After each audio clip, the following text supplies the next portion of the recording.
या राज्यघटनेप्रमाणे मुंगी मारायला सुद्धा तुम्हाला अधिकार नाही. पक्षाला मारायला जरी तुम्ही गेलात तर पक्षी प्रेमी आहेत. आमच्या इकडचा कोणी मोर जरी मारला तरी आम्ही त्याच्यावर केस करतो. मोर मारला ह्याला जेलात घाला असं आम्ही म्हणतो. अरे संतोष देशमुख 3 टर्मचा आमदार होता. सॉरी, आम्हीच आमदार असल्यामुळे आमचं नाव हे जरा कागद आयला नाही तर उलट होत. 3 टर्मचा सरपंच होता. 2दा जनतेतून आला, 1 वेळा बॉडीतून आला. मग 3 वेळा सरपंच झालेला माणूस आणि पुढचं भविष्य म्हणजे चिंचोली माळी या जिल्हा परिषद सर्कलचा तो होणारा जिल्हा परिषद सदस्य होता. एवढी त्याची क्वालिटी होती, एवढा सुंदर तो वागत होता. मला मी एका मुलाखतीत सांगितलंय, संतोष हांगे हे स्वतः म्हणले लोकसभेच्या वेळेस पंकजाताईची रॅली चालली होती, राखं गाव म्हणत होतं सत्कार करू नका, तरी सुद्धा तो पाठा मला नाही गावातून जाईना आम्ही सत्कार करतो. मत किती होते ते रामकृष्ण हरी, पण मत किती होते हा प्रश्न वेगळा, परंतु माझा सत्कार करायला पाहिजे, मी सत्कार करतो. आणि आता नमिता मुंदडांचं सुद्धा बूथ प्रमुख संतोष देशमुख आहे आणि त्या बूथ प्रमुखाची अशा चुकीच्या पद्धतीने जी हत्या तुम्ही केली ना तर ती कोणालाच पटलेली नाही, एकाही माणसाला पटलेली नाही. तरी सुद्धा तुम्ही फेसबुक व्हॉट्सअपवर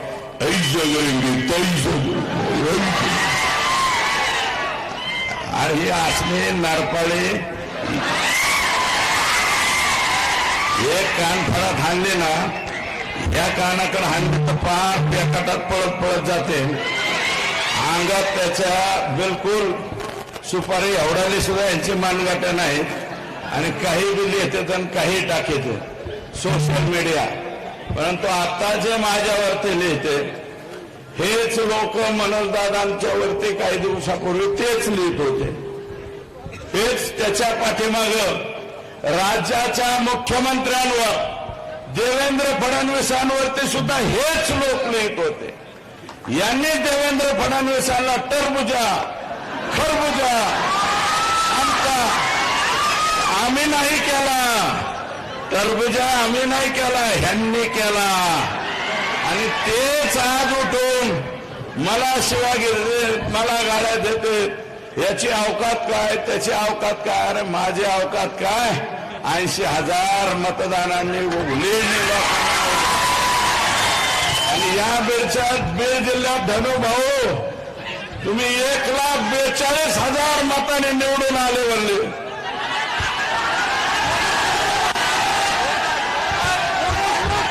शाही एकाने लावायची शाही आणि 330 बुथापैकी 230 बुथ जर ताब्यात असतील, बोगस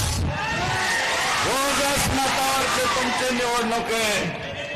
अरे हे काय, हे राजेसाहेब देशमुख आहे ना इथं. मतदानाच्या दिवशी याला बदलित, ऍडव्होकेट माधव जाधवला बदलित, एक पोरगे फडका काय त्याचा बाप.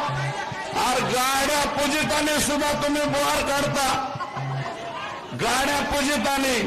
परत एखाद्या चौकात ठोय गोली मार भेजो में भेजा जो करता है, असं कोणतं तरी सत्य का काय पिक्चर मध्ये गाणं. या बीड जिल्ह्यामध्ये गोली मार किधर भी हो गया.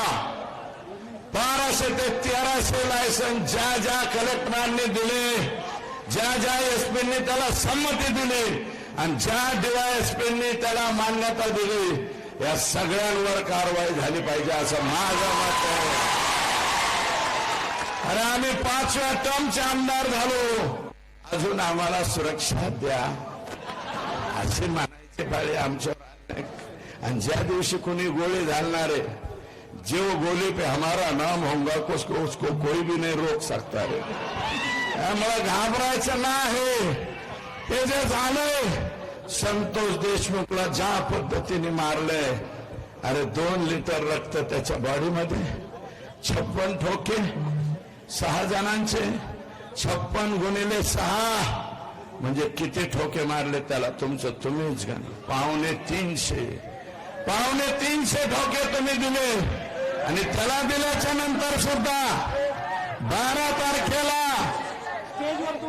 माझा सवाल आहे आमच्या पंकुताईंना. पंकुताई, मला सवाल आहे तुमचा. संभाजीनगरला तुम्ही एअरपोर्टवर उतरला, 12 तारखेला तुम्हाला 12 डिसेंबर ही गोपीनाथजी मुंडे साहेब यांची जयंतीचा दिवस मान्य करतो मी. तुम्हाला जायचं होतं तिकडं, म्हणून वाकडी वाट करून तुम्ही संतोषच्या घरी का गेला नाही? तो का नाही गेला हा सवाल आहे माझा. तुम्ही का गेला नाही? किंवा फक्त बोलतात कोरडं का? धनुभाऊ, तुम्ही जे बोललात ना गोपीनाथ गडाच्या, अरे गोपीनाथ मुंडे कोण? गोपीनाथ मुंडेने त्यांच्या कालावधीत मटक्याचा खटका बसवला. मुंबईतलं गँगवॉर कुणी जर बंद केलं असेल तर ते गोपीनाथराव मुंडेंनी बंद केलं. गोपीनाथांच्या बरोबर सुद्धा आम्ही 10 वर्ष काम केलं. तो अनुभव वेगळा आहे, तुमच्या पुढे अनुभव काम करणं वेगळं आहे. तुम्हाला चांगले मोठाले आणि जे माणसं चांगले आहेत पंकुताई, तुम्हाला माणसं जमत नाहीत. तुम्हाला असे पाहिजे जे हुजूर जे. आमची औलाद जी हुजूर करणारी नाही. आमची औलाद स्वाभिमानी औलाद आहे. तुमच्या पुढे जे हुजूर करणार नाही, आजपर्यंत केला नाही आणि उद्या बी करणार नाही. भले राजकारणात बाजूला जाऊ, परंतु पंकुताई, तुम्ही जसं यायला पाहिजे होतं तुम्ही आल्या नाही. चुकलात, याचं उत्तर द्या. काय असेल देऊ वाटलं तर द्या, नाही तर अपेक्षा मी नाही. नाहीच भेटायला आला तर अपेक्षा काय तुमच्याकडून? किमान तुमच्याकडून अपेक्षा होती, पण ते नाही. 300 टिप्पर वाळूचे, 400-500 टिप्पर फुकाट राखेचे. मी माहिती घेतली, राख कस काय उचलत आहेत ते म्हणलं डायरेक्ट पिस्तूल घेऊन येतो. अधिकारी म्हणतो इथं राख भरू नका. गोली मारत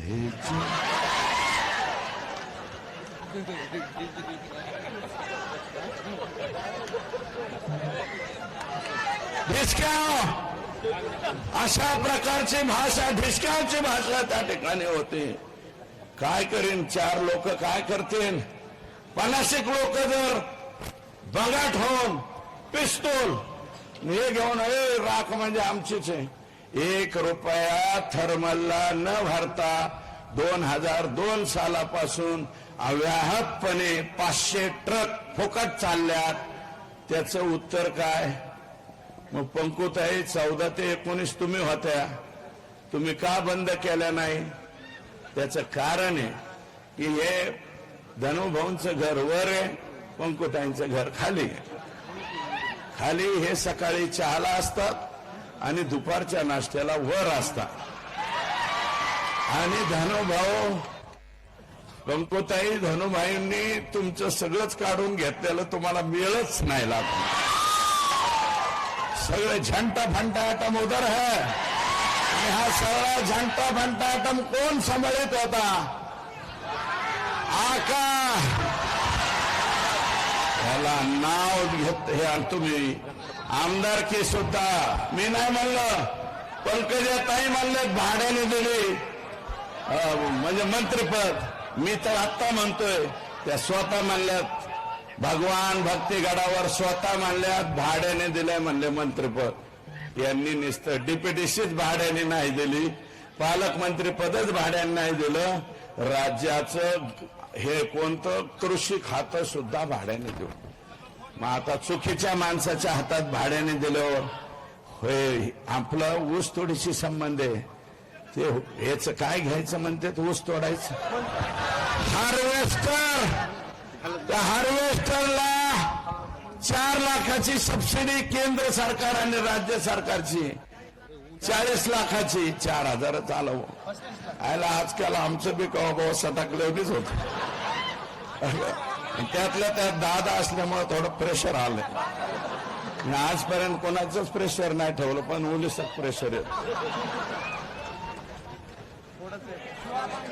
हे गेला का कुठे माग काय बघ माझं म्हणणं आहे 40 लाखापैकी 9 लाख वाल्मिक कराडच्या घरी गेल्याशिवाय फाईल मंजूर होत नव्हती खरं आहे का खोटं काहीतरी ऊस तोडे हात असतील वर हात करू नाही दाखवा ना ही करोन कहाणी आमच्या बीड जिल्ह्याची करोना कहाणी नाही म्हणत करोना कहाणी तर वेगळीच आहे मी फक्त करोन कहाणी म्हणतोय करोन कहाणी करोना कहाणी तर रोज माझी माय माऊली ती पहिली बायको असून सुद्धा तिचं लय हाल चाललेत रे त्यामुळं मला अधिकच काही बोलायचं नाही भाऊ तुम्ही जे बोलतात ना तर चुकीचं राखेमुळं दमा त्वचेचे आजार व्हायला लागले परळी तालुक्यातल्या लोकांना कोणी काय बोलत नाही वाळू बिंद आणि दहीफळे नावाचा एक कोणीतरी पियाय शिरसाळ्याला खरं आहे का खोटं एवढं सांगा शिरसाळ्याचं कागद शिरसाळ्याचा दहीफळे पक्षाचं कार्यालय असल्यासारखा वागतो प्रकाश दादा तुमचा पक्ष फार मोठा हो असा तुझाच पक्ष आहे हो माझा नाही ना महबूबाईचा नाही मोहनचा नाही तुझाच पक्ष आहे असं वाढवा पक्ष दहीफळे सारखे आनंद पक्ष वाढा अरे अख्ख्या 300 ट्रक दहीफळेच्या मार्गदर्शनाखाली 500 ट्रक दहीफळेच्या मार्गात इलेक्शन मध्ये कोणी काय बोललो चुप बैठो नाही तर कौन कोटूंगा दहीफळेच पिस्तोल लावतोय अरे काय तरा काय अवस्था कुणीकडे नेली आणि तुम्ही गायरान जमीन शिरसाळ्याची आखीच्या आखी ढापली अरे 1400 एकर का हेक्टर जमीन होती सगळीच्या सगळी ढापली आणि मार्केट कमिटीला आहेत ना इथं असतील ना शिरसाळ्याचे कोणीतरी अरे उठून उभा राहा ना मर्द असला तर उभा गणपत पाटलाचा मावळ भाव असला तर उभं राहू नको तर यांनी 1400 एकर गायरान जमीन हल्ली सगळे वाल्मिक कराड आणि धनंजय मुंडेंचे बगल बच्चे यांनी जमीन हल्ली आणि कोण सोडलाय अरे तुम्ही ओबीसी म्हणता तिथं बंजारा समाजाचे लोक होते बंजारा समाजाची स्मशानभूमी सुद्धा इकडेच घेतली एवढी आजो इलेक्शन आले की एवढी आजो इलेक्शन संपलं की जाजो बंजाऱ्यांची अर्धी स्मशानभूमी तुम्ही घेतली बंजारा समाजाचं उठवून लावलं पारधी समाजाचं तुम्ही फुले शाहू आंबेडकरांच्या गप्पा मारता अरे या देशामध्ये या राज्यामध्ये फुले शाहू आंबेडकरांचा विचार चालतो आम्ही सुद्धा मानतो चालतो त्या फुले बस करू का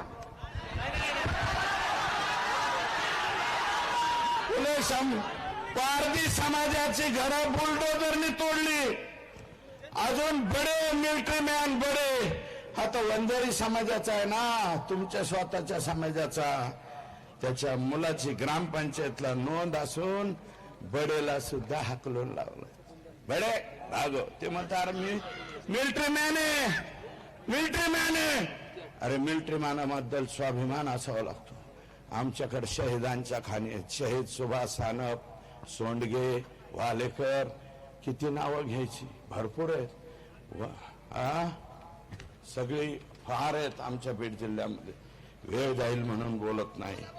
ग्रामपंचायतला नोंद असून बडेचं घर उपसून टाकलं, बडेचा व्यवसाय उचलून टाकला, त्याला जागा दिली नाही. आणि एकूण 600 बाट्यात तुमच्या शिरसाळ्यात इट बाट्या 600, त्यातल्या 300 बोगस, 300. आणि त्या सगळ्याच्या सगळ्या आदरणीय धनुभाऊ आणि छोटा तो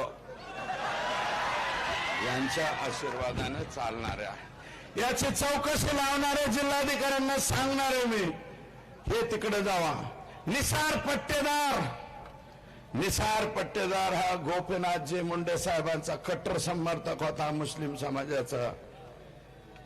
पंडितांना पडले, हा निवडून आला. 1 महिन्यात टोकवाडीच्या तिथे ऍक्सिडेंट होऊन गेला. तिथले लोक काय म्हणते त्याबाबत तुम्ही जा, आणि ती वेळाल्यावर तुमच्या पाया पडतो, लाका खालचं दाखवा, तुम्ही वरचं दाखवा. हिम्मत का झाली हे संतोष देशमुखापर्यंत येण्याची? तिने सांगतोय निसार पटेलची हत्या करण्यात आली, तरी आता त्याचा पोरगा निवडून आला सरपंच, आणि तो फक्त खोट्या नोंदी देत नाही म्हणून कमी वयाचा सरपंच म्हणून दादा त्याचं पदच काढून टाकलं. सरपंच पदावरून काढला, परत आला तो कोर्टाकडून. आणि मारवाडी समाजाचं लोढा कुटुंब आहे प्रॉपर परळीला. नारायणराव राणे महसूल मंत्री असताना 2.5 हेक्टर जमीन त्यांना आनंद फाउंडेशनला दवाखाना आणि वृद्धाश्रमासाठी दिली, परवानगी आणली. पण वाल्मिक तात्यालाच अध्यक्ष करा आणि साहेबांच्या कोणीतरी सचिव करा, उसके सिवाय तुम दवाखाना इधर नहीं डाल सकते, मथाऱ्या माणसा की सेवा नहीं कर सकते, ऐसा इनका राज है. आणि यादी केली ह्याच्या पाठीमागे जाऊ द्या. संगीत दिघोळे, अरे लिहिले मी, थांबा. संगीत दिघोळे, वसंत गीते, किशोर फड, काका गर्जे, पांडुरंग गायकवाड, बंडू मुंडे, बापू आंधळे, एवढे मर्डर झालेत. आणि ह्या मर्डरच्या नंतर यांची हिंमत झाली, बेरीज करा, अख्खा अर्धपाव 75% पान भरलं. आणि वैशिष्ट्य असे, खून करणारे बी ह्यांच्याच घरी पाणी भरतात, आणि ज्यांचं गेले ते बी ह्यांच्याच घरी पाणी भरतात. हा नवीन परळीचा पॅटर्न पोरावर तुम्ही शिकून घ्या. आणि हा पॅटर्न याची व्याप्ती वाढत गेली, म्हणून हे संतोष देशमुखांच्या पर्यंत आले. म्हणून माझी विनंती आहे बर का, आकांचं तर लय बाहेर यायला लागले. परळीत आकाची जमीन, मांजर सुंब्याला हे तर जमीन जाधव नावाच्या रसाळांची घेतली. रसाळ जमीनच नाही, त्या रसाळांची जमीन आहे. आणि वाल्मिक अण्णाला काय टाकायचंय, पवायचं ते नसते का, स्विमिंग पूल टाकायचा आहे. आणि जमिनी कोणाच्या बी उकरतो, वाटण त्याच्या जमिनी उकरतो. अरे सिकंदराला सुद्धा ही परवानगी नव्हती, ऍडॉल्फ हिटलरला सुद्धा नव्हती. नवीन ऍडॉल्फ हिटलर तयार झाला का काय बीड जिल्ह्यात, नेमकं काय झालं? अत्यंत बेकारी. अध्यक्ष मांजर संभा, सिमरी पारगाव तालुका माजलगाव, दिघोळला तर आम्हाला कळतच नाही इतकी जमीन आहे आकाची. इथपासून तर बीड शहर क्रॉस करून पलीकडे जमीन असेल. हे कुठून पैसे आले एवढे पैसे? आणि मी म्हणलोय आता इथं संदीप भाई आहेत, मी आहे, खासदार आहेत, प्रकाश दादा आहेत, 4 जण तर इथं झालो. 4 मत तर आपण एका बाजूला राहतो ना. फक्त एकच चौकशी करायची, एक चौकशी करायची. गेल्या 10 वर्षामध्ये हे पालकमंत्री असताना 70% निधी एकट्या परळी मतदारसंघाला गेलाय, 70%. आणि बाकीचे आम्ही संदीप भाईयानं आम्ही गेले कोर्टात हायकोर्टात हिंडून बेजार कहा संदीप भैया गया उधर. त्याच्यामुळं 70 किती पैसे तिकडे ते सुद्धा आम्ही सांगू. आणि सगळ्यांना माझी विनंती आहे, हे लेकरू जरी उघड्यावर पडलं असणार ना, आपण सगळेजण मिळून त्याच्या मागे उभा राहण्याची आवश्यकता. फक्त तुम्ही सगळेजण माझ्या सहित तुम्ही सगळेजण उभा राहताल का नाही एवढा शब्द द्या. जरा वर हात करून उभे राहा. आणि यांना बिनभाड्याच्या खोलीत घातल्याशिवाय आम्ही स्वस्थ बसणार नाही एवढा शब्द देतो. आणि आपल्याला शब्द देऊन या ठिकाणी थांबतो. जय हिंद, जय महाराष्ट्र.